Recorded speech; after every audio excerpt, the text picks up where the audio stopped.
Ces mots de ma petite sœur résonnent encore, comme une réplique inattendue.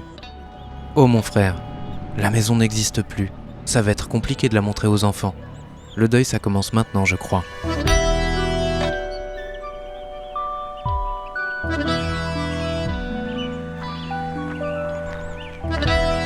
Je me souviens de ces moments passés à Kergaret. Cette maison chérie au volet rouge en haut de la colline, en face du château d'eau. Mamie, tu venais toujours avant nous, par le train, pour ouvrir la maison, enlever la poussière et les toiles d'araignée. Je me rappelle des oiseaux que tu écoutais chanter, dès l'aurore, chaque matin depuis ton lit. Je revois le rouge-gorge qui te saluait par la fenêtre de la cuisine. Ce tout petit ballon d'eau chaude, au-dessus de l'évier, pour faire la vaisselle, et pour remplir la bassine qui nous servait à faire notre toilette, debout, dans le coin de la salle à manger, derrière le paravent rouge. Plouganou, ton village, ses personnages et ses décors. Je me souviens quand ton petit frère Jean passait nous voir, lui qui nous paraissait si grand, lorsque tu nous emmenais goûter chez Madame et Monsieur Colas, leur jardin, et les patins à mettre sous nos pieds, à l'intérieur. Toutes ces fois où nous passions voir Marie, qui vivait seule avec son grand jardin, son potager, ses poules, ses lapins, ses pigeons, sa télé qui tourne dans le fond, les parties de domino et le papier tue-mouche dont on ne voyait presque plus la couleur.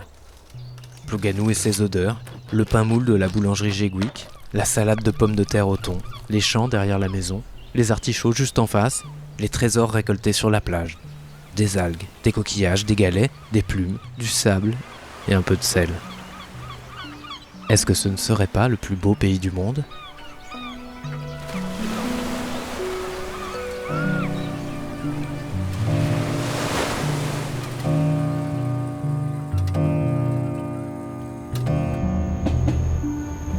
Et puis, il y a Villepreux. Tu t'y rendais tous les mardis à pied depuis la gare, à pédibus comme tu disais. Et là, ce sont d'autres saveurs qui me restent. Le phare breton, les tomates au sucre, les crêpes, les poissons panés à la tomate que j'écrasais du dos de la fourchette.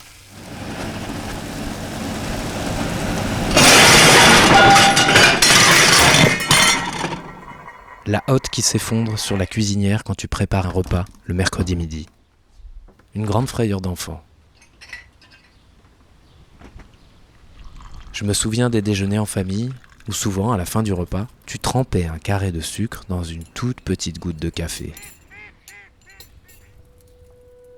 Tu nous as bercés avec ces histoires que tu nous racontais si souvent, de tête, par cœur.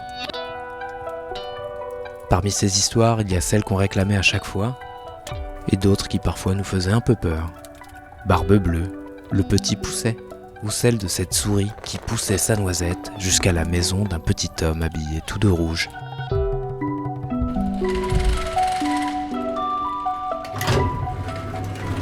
Il y a Vanves aussi, ce petit appartement au 9e étage d'une tour, à 2 pas de l'église et de l'école.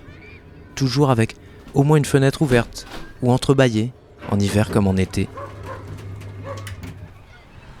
J'ai aussi des images de ces sorties pour la Grande Galerie de l'Évolution, des séances de contes sur Paris, des tickets de bus ou de train jaunes pour nous faire découvrir le monde.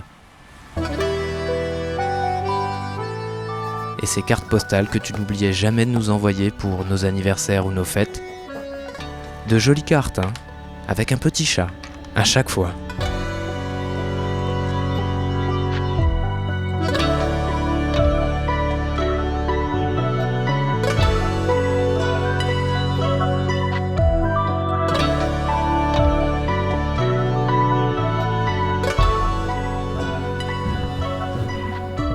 Et puis tu quittes ton appartement de Vanves pour les pattes de la Chênaie à Puteaux. J'ai gardé quelques petites choses de toi.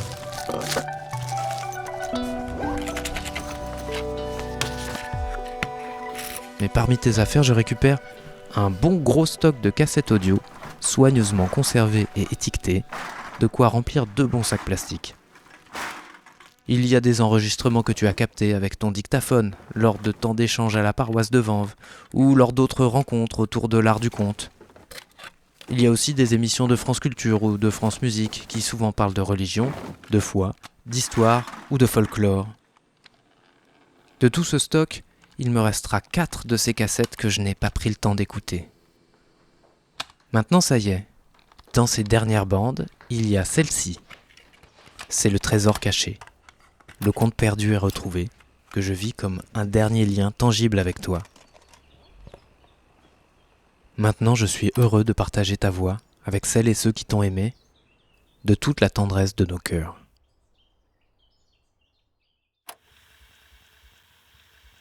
Il y avait une fois une petite fille qui mentait. Elle mentait comme ça pour s'amuser. Oh, je sais bien qu'il y a des enfants qui mentent. Il y en a qui mentent pour ne pas se faire gronder, et puis au contraire, pour se faire offrir une récompense. Et puis ça leur semble tout à fait normal. Et c'est vrai que la petite fille trouvait normal de mentir. Longtemps, ses parents se sont laissés tromper par tout ce qu'elle leur racontait. Mais à la fin, ils se sont bien rendus compte qu'elle déguisait la vérité. Et papa et maman n'ont plus eu confiance dans leur fille. Mais ils étaient bien tristes de ne plus pouvoir la croire. Ils ont essayé par toutes sortes de moyens de la corriger de cette vilaine habitude. Ils n'ont pas réussi. Un jour, les parents ont décidé d'aller voir un médecin fameux, le docteur Vérité.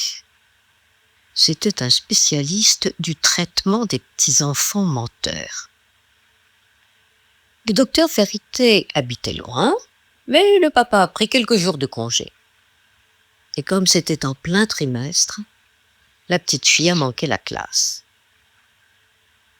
Le docteur Vérité habitait un superbe appartement. Les murs étaient en verre, tout était transparent et si clair que les parents et la petite fille ont été bien surpris. La maman a voulu expliquer l'affreuse maladie dont sa fille était atteinte. Et le docteur l'a arrêté dès les premiers mots. « Madame, je sais de quoi il s'agit.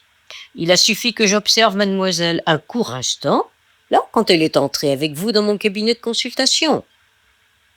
Votre fille est une menteuse de première force. » La petite fille a voulu se cacher derrière son papa et puis derrière sa maman et puis elle cherchait un abri. Et les parents, eux, ils étaient bien étonnés et puis ils étaient mal à l'aise. Le docteur, lui, se rendait compte que les parents étaient angoissés. Il les a rassurés. Ne craignez rien. Et si vous le permettez, je vais lui offrir un cadeau qui, j'espère, lui fera plaisir. Le docteur se lève, ouvre une armoire et on sent un magnifique collier de pierres. Des pierres d'un bleu très clair, des pierres transparentes. C'étaient des aigues marines admirablement montées. Et le fermoir était en diamant qui jetait des feux qui éblouissaient. Le docteur passe le collier au cou de la petite fille et très aimablement raccompagne les parents. « Allez, n'ayez plus de soucis. Votre fille emporte avec elle un fidèle gardien de la vérité. » La petite fille, rose de plaisir et ravie de son être tiré à si bon compte, rejoignait ses parents. Quand le docteur la rappelle et lui dit, il lui parle en la fixant d'un air sévère. « Mademoiselle, ce collier, vous me le rapporterez dans 1 an. D'ici là, je vous défends de le retirer 1 seule minute de votre cou. Si vous désobéissez, vous le regretterez fort. Et que même vous arrivez malheur. » Oh, mais je serais ravie de le garder toujours. Il est si beau. Le lendemain de leur retour, la petite fille retourne à l'école. Comme elle avait été absente plusieurs jours, les petites camarades m'entourent. Elles remarquent le magnifique collier, et les exclamations pleuvent, et les questions aussi. « Oh, tu en as un beau collier, d'où vient-il? Et toi, qu'est-ce qui t'est arrivé ?» Évidemment, il n'était pas question pour la petite fille de parler du docteur Vérité, car il était bien connu pour être le médecin des menteurs. Elle dit J'étais très malade et pour ma convalescence, mes parents m'ont donné ce beau collier. Juste à ce moment, les petites camarades, poussent un cri. Oh! Les diamants du fermoir, si étincelants l'instant d'avant, venaient de perdre tout leur éclat et s'étaient changés en verre ordinaire. Eh bien, bah oui, j'ai été malade, pourquoi criez-vous comme ça? À ce second mensonge, les aigues marines se sont transformées en vilains cailloux jaunâtres. Au nouveau cri poussé par ses camarades, la petite fille a remarqué que tous les yeux fixaient son collier. Elle le regarde à son tour, et tout effrayée dit « Je suis allée chez le docteur Vérité. » Et aussitôt, le collier retrouve toute sa beauté. Oui, mais les éclats de rire des petites camarades avaient tellement vexé la petite fille qu'elle a eu besoin d'effacer la mauvaise impression produite. Vous avez bien tort de rire, car le docteur nous a reçus, mes parents et moi, d'une manière extraordinaire. Il nous a accueillis comme des amis. Il avait préparé un goûter avec quantité extraordinaire de petits gâteaux et des friandises de toutes sortes. La petite fille s'est arrêtée, car les rires des petits camarades, rires étouffés au début, ont éclaté. Et la petite fille a regardé le malheureux collier qui s'allongeait à chaque détail qu'elle inventait. Oh, tu nous en dis plus qu'il n'y en a. Eh bien, oui. Je reconnais que nous sommes restés 5 minutes, et puis il n'y a pas une gouttée. Et voilà le collier qui reprend sa place et sa taille normale. Les petites camarades, curieuses, demandent « Et le collier, ton collier, d'où vient-il » Le docteur me l'a donné sans rien dire, sans doute pour me faire plaisir. La petite fille n'a pas eu le temps de finir sa phrase. Le collier se rétrécissait et lui serrait affreusement la gorge. Les enfants criaient « Tu ne nous dis pas tout !» Qui ne sera étranglé. La petite fille a dit « Il a dit que j'étais une menteuse de première force. » Le collier s'est desserré. Mais la petite fille, elle a éclaté en sanglots. Elle pleurait de honte et de douleur. Et elle a ajouté « Et c'est pour ça qu'il m'a donné ce collier. » Il a dit que c'était un fidèle gardien de la vérité. Et j'ai été bien sotte de me réjouir. Me voilà belle maintenant. Une des camarades lui dit « À ta place, j'aurais jeté le collier, qui t'empêche de l'enlever ?»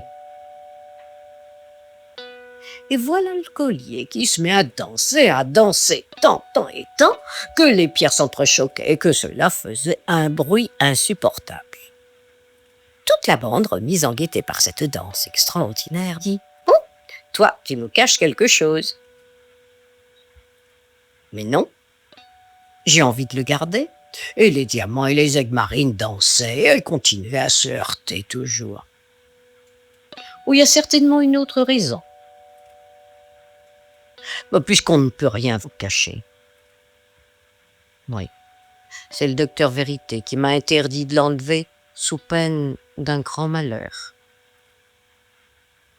Ces mots à peine prononcés, le collier se calme. Vous pensez bien qu'après toutes ces expériences désagréables, la petite fille n'a plus essayé de mentir. Et savez-vous ce qui est arrivé?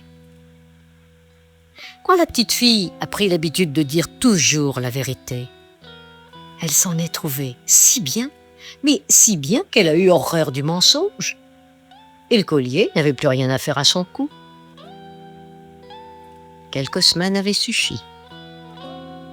Les parents ont profité des premières vacances scolaires pour accompagner leur fille chez le docteur Vérité. Il a repris ce merveilleux collier et savait bien qu'il lui serait utile pour soigner un autre enfant.